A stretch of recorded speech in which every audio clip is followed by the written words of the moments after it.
This is Reggie's roadmap to success. I would like to show you his face, but he told me he wanted to show his butt to the camera. So basically, he's a pit bull lab mix, and you know, pit bulls have a bit of a reputation. He is not an aggressive dog. He's very interested in the cats, and that's something we worked on a little bit. Obviously, we have the videos above this where we talked about that.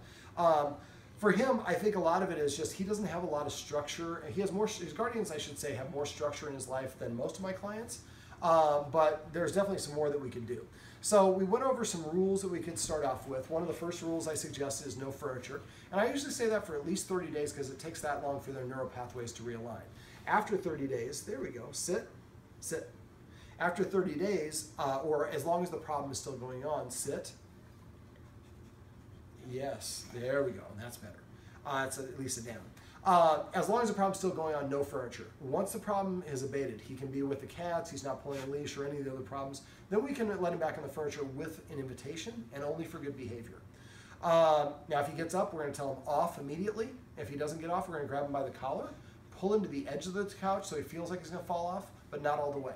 And as soon as he feels like he's falling off, he's going to get off on his own. As soon as he does, I would pet him and say the word off. So we end it with a positive reinforcer, and we're teaching him that getting off the couch is rewarded. There's a benefit to listening to humans. Other rules that we went over would be not being within 7 feet of any humans that are eating, having to sit before he goes in or out the door, not being able to go out the door before the humans or down the hallway or into the bedroom. For dogs, whoever's in front is considered in a leadership position. So we want to make sure that he follows us. Now, if we're not letting him out, then we can just let him go through the door. But if we're going with him, we need to go through the door first. Or if it's all of us, the humans are all going to go through first and the dog comes through last. You should also have to wait for permission to eat food that's waiting in his bowl. I just demonstrated how to do that off camera. Sit, sit. You're looking at me or the treat. Sit. They're one and the same, buddy. At least one controls the other. Okay, so other things we went over was petting with a purpose. The guardian, I think, pets the dog to such an extent that I don't think he has any motivation to listen because it's not very unusual or rare for him to get petted. Now right there, he was whimpering and whining. He wants it and he's anxious. If I give him the treat while he's anxious, I'm rewarding that. Sit, sit, down. He didn't give me what I wanted, but he gave me something else and he wasn't whining and anxious. When we come home, if he's all excited and we pet him, we're reinforcing an unbalanced state of mind.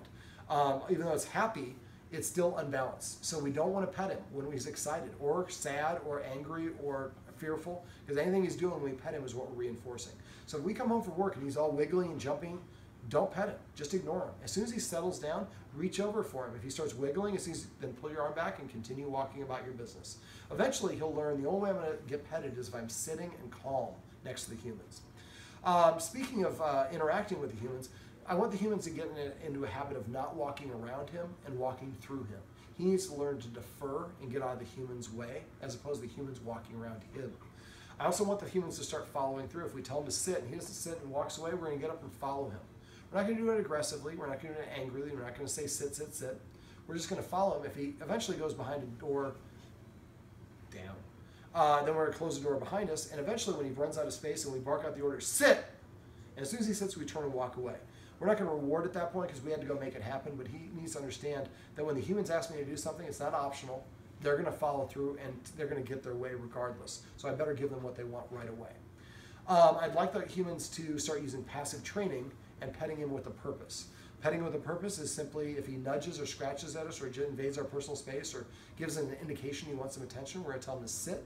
As soon as he sits, we're going to pet him under his chin, say the word sit only, not good dog, not good boy, just sit. And then if we give him a treat, we're going to say pop the treat in his mouth right after it touches his tongue. That's when we'd say the word sit. But for passive training, just the reward itself of petting is enough. So he tells the human what to do, nothing happens. The human tells him what to do and he does it, he's paid or rewarded for doing so.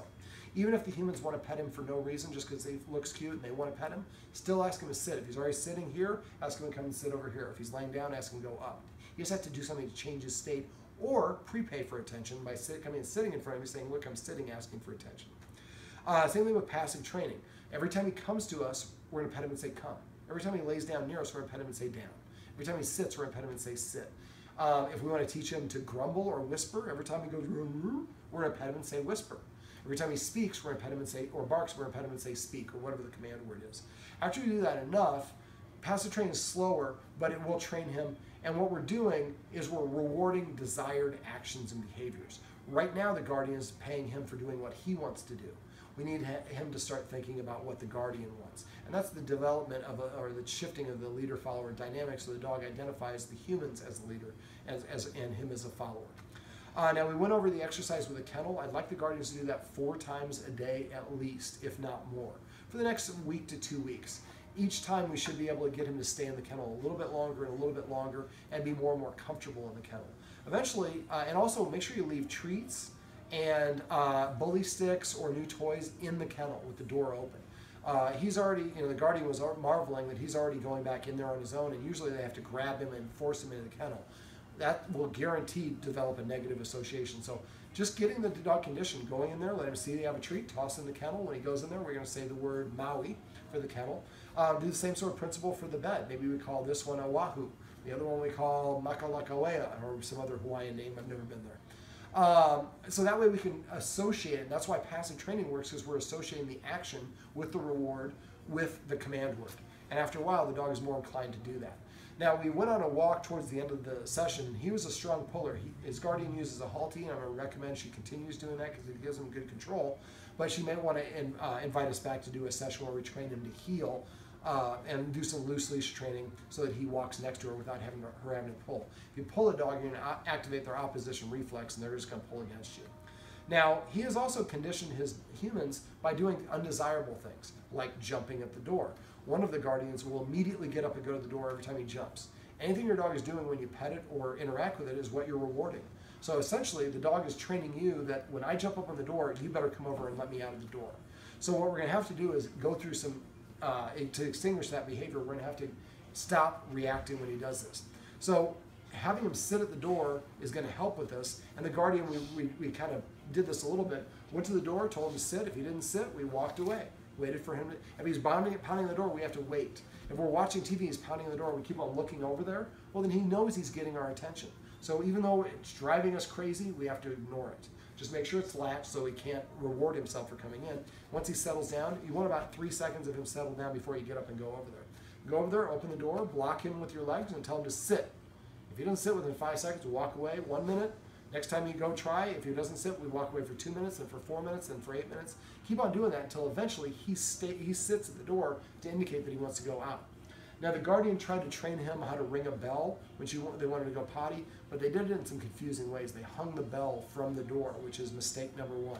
So I went through how to do this with the guardian. If she forgets, she can call or text me directly, or she can go to doggoneproblems.com. If she clicks on dog training tips, on that page there's a search box. You can type in bell, and I have a couple of videos where I've walked actually MacGyver's ex-wife through training her dog how to ring a bell when it wants to go outside. Let me see what else. Oh, the humans are going to eat before they feed the dog, even if we're not going to eat an actual meal. I went through this off camera, but adding structure to mealtime can go a long ways towards helping a dog respect the humans as authority figures. Let me see what else. The cat. So we're going to do a lot of counter conditioning, another term that you can search for on doggoneproblems.com. Now for the cat, what we did was we shot another video where we were just desensitizing him from the sound that the baby gate makes when we go to the room the cats are kept in. We want to keep on doing that until, first we're doing it when he can't even see it. Then eventually we're going to do it where he's here and he can see the person doing it, but he's more interested in the treat. And then each time we're going to get a little bit closer and a little bit closer. But if he reacts, he stops showing interest in the treat or starts whining, we push too far. We want to back up, practice that previous step. I usually practice for 5 for 5. Till 5 different practice sessions, 5 times in a row, he does the thing that we want before I move on to the next step. And we can do the same sort of thing with the cat in the room. Now, he does better when he can't see the cat. I had him actually way over there. The guardian was sitting with the cat on the couch, but the way she was holding and cradling the cat, he couldn't see the cat. He could smell the cat, he heard the cat, he knew the cat was here. He was very worked up. But after a while, he settled down.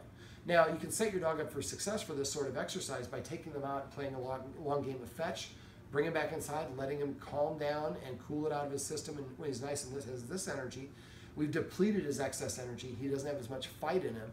Then we can bring the cat out. But again, the same principle. We're going to lower the level of intensity by increasing the distance. And make sure the cat's not running around. If the cat is protesting and whining, that's going to set him off. So we might use the other cat who's a little bit more amicable for this sort of situation. But eventually we like them to get closer and closer and closer. And just like the kennel exercise video that I went over, we want him to practice being in the room with the cats without being above threshold. So if he's whimpering or whining, that's above threshold. We want him to be this energy. And again, we might have to do it a great distance. But eventually he'll get to the point where he no longer reacts when the cat is in the room. It's going to take a lot of practice. But the guardian can ask, and if things don't suddenly stop working the right way, make sure you call or text me sooner rather than later. A lot of people wait 6 months and they call me and that's really bad. It's much easier to address if you get on it right away. Now, because he is, we want him to be a breed ambassador, the guardian's probably going to call us and set up a dog training session or two where we can teach him to walk loose leash next to us. We're on the walk. Anytime we walk next to a house and there's a dog, he started whining, pulling pretty strongly. If he thought he saw a rabbit or something, he also pulled. Because he has such a strong affinity for baby rabbits, I suggest that we take away all squeaky toys temporarily, because that's the same sound that little baby bunny rabbits make when they're being dispatched to the great unknown. What do you think, buddy? Reggie, did I forget anything? It's like you forgot to give me a treat right there. All right, I'm sure I am probably forgetting something. If the guardian needs to, she can always call me. Texting me is going to be the fastest way to reach me. I don't think that this is going to be a case where we can't get it handled. It's just going to take a little bit of time to practice. Right, Reggie? Oh, the focus exercise. Practice the focus exercise.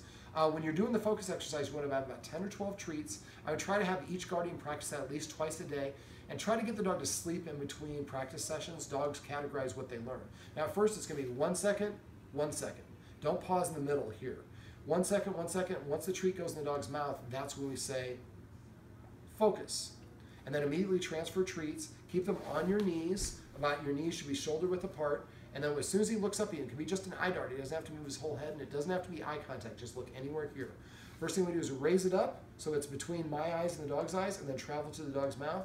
Say focus when we pop into his mouth. After we practice that a couple times, then we can add 1 second to the second movement. So I go like this, 1, 2, before I deliver the treat. The goal is to get to the point where it's 20 seconds before it goes into his mouth, and he's focused on you the whole time. Once you practice that in the house, and make sure you practice it in different parts of the house.